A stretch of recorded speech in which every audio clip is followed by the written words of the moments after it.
Bismillahirrahmanirrahim. Assalamualaikum warahmatullahi wabarakatuh. Waalaikumsalam warahmatullahi wabarakatuh. Alhamdulillah, salatu wassalamu ala rasulillah wa ala alihi wa sahbihi wa man walah wa ba'd. Saudariku dimanapun teman berada, semoga kita semua senantiasa diliputi oleh rahmat, kasih sayang, karunia dan keberkahan si Allah Subhanahu wa taala. Setiap insan tentu saja selalu mengharapkan hal-hal yang tadi kita sebutkan. Kasih sayang, karunia, bertambahnya nilai-nilai kebaikan yang disebut dengan berkah itu. Untuk itu Allah Subhanahu wa taala membentangkan kesempatan yang sangat luas bagi kita hambanya untuk memohon kepada Allah petunjuk, kemudahan, kelancaran, bahkan perlindungan untuk menggapai apa yang tadi diharapkan. Di antara bentangan itu ada yang bersifat waktu, ada yang bersifat tempat.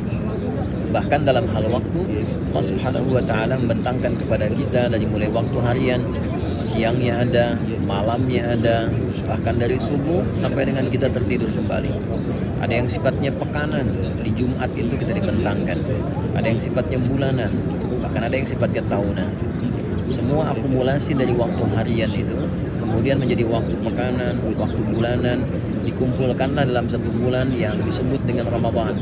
Itulah sebabnya Ramadan menjadi istimewa, karena siangnya berkah, malamnya berkah, amalnya berkah. Energi kita walaupun makannya sedikit itu bisa digunakan untuk meningkatkan banyak ibadah.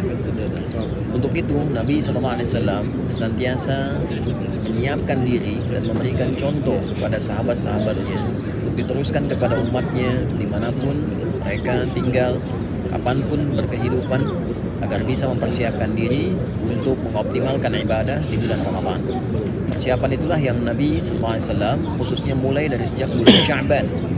Sejak bulan Sya'ban disampaikan oleh Sayyidah Aisyah, di antara istri terkasih Nabi SAW, bahwa Nabi SAW itu senantiasa meningkatkan ibadah sunnah, khususnya puasa. Di bulan Sya'ban, kesaksian Sayyidah Aisyah radhiyallahu taala anha mengatakan, saya tidak pernah melihat Nabi SAW menyempurnakan puasa penuh selama sebulan kecuali Ramadan. Dan tidak pernah saya menyaksikan Nabi SAW meningkatkan, memperbanyak puasa sunnah kecuali di bulan Sya'ban. Jadi bila dibandingkan dengan puasa sunnah di bulan-bulan yang lain, tercatat, terdokumentasikan dalam kitab-kitab hadis bahwa Nabi SAW banyak menunaikan puasa di bulan Sya'ban. Jadi bukan tanpa alasan puasa itu, tapi puasa yang dicontohkan langsung oleh Nabi untuk menyiapkan dan mengadaptasikan fisik kita menjelang Ramadan.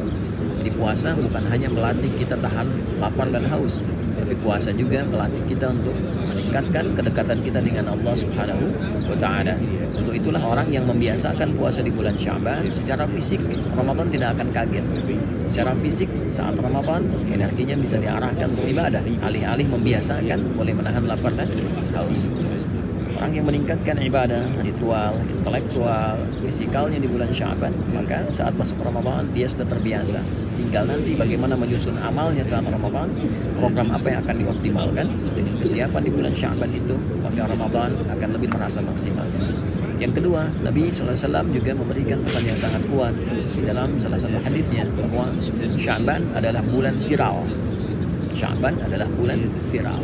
Viral diangkatnya amalan di hadapan Allah Subhanahu wa taala. Jadi Nabi mengatakan, saya menginginkan dan sangat mencintai saat bulan Sya'ban itu begitu amal saya diangkat, saya dalam keadaan yang baik.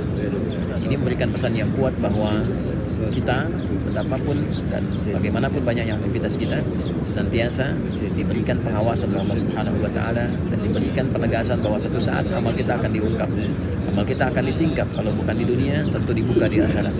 Untuk itulah Sya'ban menyiapkan kita untuk senantiasa berintrospeksi diri, perilaku yang baik sebelum kita sampai ke Ramadan, mengoptimalkan semua latihan itu. Selamat mendapati bulan Sya'ban, kita yang terpilih bukan orang lain.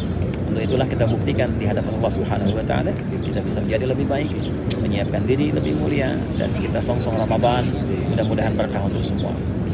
Allahumma barik lana fi Sya'ban wa balighna Ramadan. Allahumma barik lana fi Sya'ban wa balighna Ramadan.